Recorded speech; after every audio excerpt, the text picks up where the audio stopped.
about 5 or 6 minutes from now. Another $1,000 going out. I hope to you. Somebody wins every time. And go fund yourself with one of these keywords here in a few minutes. Cavaliers are off tonight. They are coming home tomorrow and Saturday. A couple of games against the Warriors and then the Bucks. 7:30 tip-off for both of those. They lost by 1 point last night. It's a nail-biter in Memphis, but they dropped to the Grizzlies. Grizzlies have now won 11 in a row.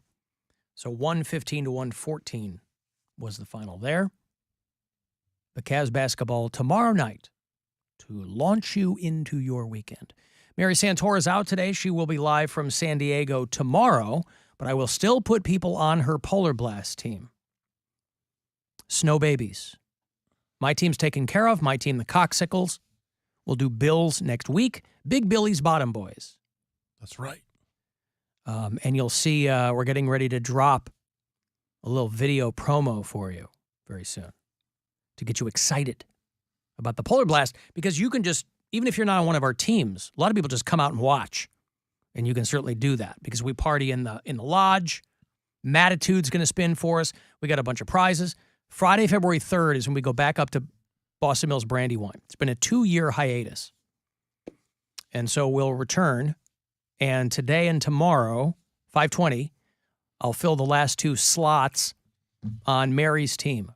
If you want to get on Poundcake's team, Barely White, you can go to WMMS.com and register for it there. Or if you are in a Circle K, because this is presented by Circle K and Pepsi, find yourself in a Circle K, there's a Pepsi display, there's a QR code on it, scan that. And that could get you on Poundcake's team too. Is he still talking to the winner? No, I'm good now. I accidentally left you potted up in the break. Oh, you did? Well, I did. I was on program 3 though, so I don't. It was my fault. I had to take a pish, and I go down the hall and I come back in. Bill goes, "Hey, Poundcake was just all over the." I go, "Oh, God damn it! I forgot to pot you down." So whatever you were recording, Pride Guide. Yeah. Good thing I didn't curse. That is yes. a good thing. Why would you curse in the Pride Guide? Because I was getting it wrong. Hey, it's effing Pride Week. I couldn't pronounce a word, and it was Mother effers. I couldn't pronounce the word, and it was. I'm like, damn it! I gotta re-record. Thank God. Oh man, yes. So no, that is pilot error on my end. Well, I remember I was on air one time before because I was in program 1, but now it's a forced habit. When I don't hear the radio going, I'm like, all right, I can record now because I don't hear it. I'm in program, so I'm really surprised it went over air. Well, anyway, that was my fault. Well, y'all got a sneak peek. Yeah, HD the text started blowing up. I was like, oh God, that was my fault. Whoopsie doodle. Yeah. Whoopsie doodle. Hey, it's my dog. How is the dog? Dog's great. Dog's real good. Yeah, she's nothing really to report. She's just a good dog. A sweet dog. Likes treats and walks. Treats and walks. Mm-hmm. That's exciting. It's not really, but that's the beauty of it. Oh, yeah? Yeah, it's just, she was very excited to see me when I got home on Monday because she was losing her mind. My girlfriend stayed with her, and she was just, she's used to me being around, and I'm not there, and she's just like, where is this guy? He's my everything. And then I got home, and she just flipping out. He's my everything. Yeah, you are, because you're a god to your pet, right? Yeah. We are pets' gods. And so when you show up, they have no object constancy. They have no. They're like an infant. Mm-hmm. People go, my dog is really smart. Your dog is smart for a dog, not for a person. I have an Australian Shepherd, one of the smartest breeds out there. She still dumb flips as a out. rock. She's smart. She's a smart dog, but she flips out if the doorbell rings, or if she hears a knock. If I'm screwing around and I do this, she thinks somebody's at the front door. Some dogs freak out when they see a dog on television. That's my dog. My dog freaks out if it's anything resembling a dog.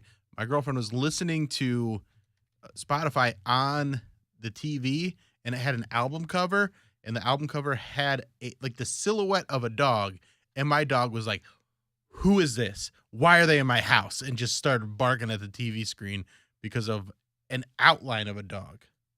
Yeah. Very funny. My dog doesn't recognize dogs on television. She doesn't bark at herself in the mirror, nothing like that. My dog always gets, because there's a mirror in my closet, and when my dog will get into bed, she'll catch a glimpse of herself in that mirror and be like, "What? Again, why do you guys let this dog in here every night?" And she gets all fired up by it. Every night when I come home, she stands there barking at me for a good 5 minutes. I'm like, I live here. You have lived here your whole life with me. She's just excited that I'm home, I guess. That's cute. Yeah, I don't have a dog. You should get a dog. See, my dog's a herding dog, so she's constantly on alert for something that she thinks is coming to get you. Like my mom has a Chihuahua, and people talk about how Chihuahuas are the greatest guard dogs on the planet because they bark at every goddamn thing. Now, that's a double-edged sword. That might make for a great guard dog, but do you want that yippy bark all the time? My answer would be no. But some people don't mind it. Let me give you this money here. It's $1,000. It's a chance for you to go fund yourself. Listen closely and good luck. The Buzzard wants you to go fund yourself and score $1,000. Enter the nationwide keyword PAY at WMMS.com. That's PAY. Enter it now at WMMS.com. And good luck from Buzzard Radio.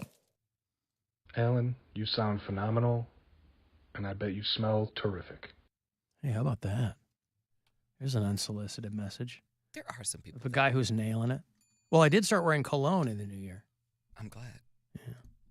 Started wearing, what's my winter cologne? Oh, it's Armani Code. Although I did forget this morning, because here's my thought. I go, you know what, though? I don't want it fighting with my deodorant. Fighting? Yeah, see, you don't have to worry about that because your deodorant's not that overpowering. Well, neither is the cologne, but maybe between the two of them, they're morphing into some... something unpleasant? Yeah, less is more when it comes to cologne. Little dab will do you. There are some people where you can look at them and tell that they smell good. Like Bill, he looks like a guy that smells good, and he does. He constantly, every time. Well, Bill looks like a guy who smells like soap. Well, that's good. That smells good. No, I agree. I'm just saying cologne. He doesn't look like a guy who... Do you? Yeah. You don't look like a guy who wears cologne to me. You look like a guy who's like freshly scrubbed. Well, I like a soapy cologne. I have my cologne in one of those atomizer squeeze bottles and a soapy cologne. Yeah. No, it's actually more of... I have two that I use, and... What are you wearing right now? I have to look it up because I don't remember the name brand. Oh, was it purchased for you? No. Is it a winter scent? Are you wearing it out of season? I don't know what a winter scent Well, is. a winter scent is more kind of woody, musky. Summertime, you're going for something citrusy. Okay, it's a Duke Cannon. That's made up. It's Duke Cannon. Wasn't that Nick Offerman's character in Parks and Rec? It's Duke Cannon Sawtooth is the one that I'm wearing today. Okay. I like Sawtooth and Huron. No, Duke Silver is from Parks and Rec. It's just a basic, like $25 bottle of cologne from Target, but it smells nice. I don't need to go and get like. I think cologne is one of those things where you can get stuff like that, and it smells just as good as anything that you're paying $80 a bottle for. I agree. I would never spend that money on cologne. I mean, literally, the Armani Code I have is like it's a little tiny little travel size that I've had for a while and forgot I had it. Duke Cannon, I think you're in the right season. Cedar, amber, and alpine air. Okay. Do you smell like you just got back from a skiing trip? You smell me. I'm not going to smell you. I don't want to smell you. Get a whiff. All right. Let me smell. It's probably right around here. Hold on. Oh, that smells pretty good. Yeah. Yeah, it's like a. There's no affront to it. No, it smells good. It's good, but it's not overwhelming. Do you spray your clothes? I missed it. And then you walk into it? I just kind of spray it up and let it fall. But you put it on your clothes. Yeah. I but see. like not too close because then it'll like leave a spot. Gotcha. You want to spray it in the air, walk through it. Mm-hmm. That guy who thought that Poundcake should gay up his sports report earlier, we're taking care of that now. Don't worry about it, Poundcake. Yeah, you don't have to worry. Smell. Fresh air, dense cedar, and raw amber. I would love to work for a company that either comes up with paint names or all these Cologne fake names. ways to describe what a cologne smells like, because it's like the J. Peterman catalog on Seinfeld. You know, nobody's going to go, I really want something that smells like I've been exploring densely forested terrain. Yes, I do. You kind of It's a have. good smell, though. It is a good smell. I only have those 2 colognes. The other one is, I believe, called Huron, and I think that's more the summer one. Okay. Because it's blue, so I figured that's summery. Yeah. But it's a nice one, too. And then I also joined some of these. So Huron is another Duke Cannon cologne. Yeah. Gotcha. I joined a couple of these, subscription boxes where they send you stuff. Oh, that's cool. I got one of those. I got a watch one. So I got a real nice watch. I have to get it adjusted so it'll fit my wrist. It's a little too big right now. And I'll debut that probably at the Alex Theater. When is that? January 28th. Oh, wow. BillSquire.com for tickets. Let's sell that out. I have used Huron shampoo. I don't Okay. know if that's the same It's probably the same brand. Okay. Okay. And then the watch, they knocked it out of the park. It's a really nice watch. It was like a $300 watch. You pay $100 for it. It's a nice, it's one of those things where they're marking it up or whatever, so you don't really know how much the watches cost. But it's a cool service. Thread Beast, on the other hand, keeps missing the mark with me. Really? Yeah. It's on my Instagram story. There's this jean jacket that they sent me that is just, it's so not my style. And they ask you for your style. And Right. they ask for your Instagram so they can see the clothes that I wear. And there was a jacket that I was wearing earlier in the week that they sent me last time after I had to send everything back. The first time they sent me stuff, it was all stuff that I wouldn't wear. Sent it all back. They sent me a new package. They did a much better job with that second one. This is my third package, and it's this. It looks like a heron fighting a tiger on the back of it, and it's like this distressed jean jacket, and it says Dreamland Tiger versus Crane. It's just not my style. Can I give you some whatsoever. inside information? Yeah. Some inside sources? Let's do it. So Gwen used to be a stylist for Stitch Fix. Yeah, we talked about this because the last time I got my last box, I was like, this is the stuff they sent me today, and it actually looked all really good together. Right. The problem that a lot of these styling type things have is lack of inventory. Mm-hmm. So they got to send you something. Right. So when she was doing that, there were a couple. She goes, let me send you one of these and you can see how it works and you can kind of be my test subject or whatever. And she nailed it, obviously, for me. And I ended up buying a few things, because some of these things aren't cheap. Like if you decide to keep them and buy them, they're not cheap. But inventory issues is what a lot of these clothing box subscription companies are even before COVID. But that just exacerbated it, was inventory issues. So they're just probably just sending Whatever you they can. some, Yeah, yes. they're like, this might fit your This fat is ass. clothes. Yeah. And then You there's can a spray cologne all over this. hoodie that was just, it's the next slide, and it is also just not something that I would wear. Mm-hmm. And so I'm going to send those back and see if they can figure out something that's more my type. By the way, Or I'll just cancel. Great. Thank you so much. Great information person who texted me. Soapy Cologne is a new right-hander for the Guardians. Hey, nice. Hey, James. Hey, what's going on, Alan and Bill? Soapy Cologne. Cologne's Oh, great. you win today, sir or madam. What's up, James? Not much. I just, Bill, I can attest that Bill does smell delicious all the time, very soapy cologne. Wow. But my mom got me that Duke Cannon soap and a beard scrub, and I love it. It smells delicious. I told my mom thanks. She goes, oh, it's great. I got it at the hardware store. So I guess I smell like a hardware store now. I'm not quite sure, but the stuff's fantastic. Huh. Yeah, it's good stuff. That's Oh, a it weird. works great. It's a weird thing that they sell it at the hardware store, but I guess it there's some guys that be like, well, if I'm going to wear a cologne, I'm going to buy it from the hardware store. It's super masculine. Well, hey, I'll let you guys go. I just want to let you know that you're wearing cologne from the hardware store. So good job. Okay, good. Thanks, you, James. The hardware store. What's the matter with that? Nothing wrong with that. Who is going to know better what a real man should smell like than the old guy at Ace Hardware? Right. This is my wife, when she used to work for the Cleveland Film Commission, she was constantly squiring people around. She was one of the locations coordinators. And so when a director or actors would be in town, and she would drive them around and blah, blah, blah.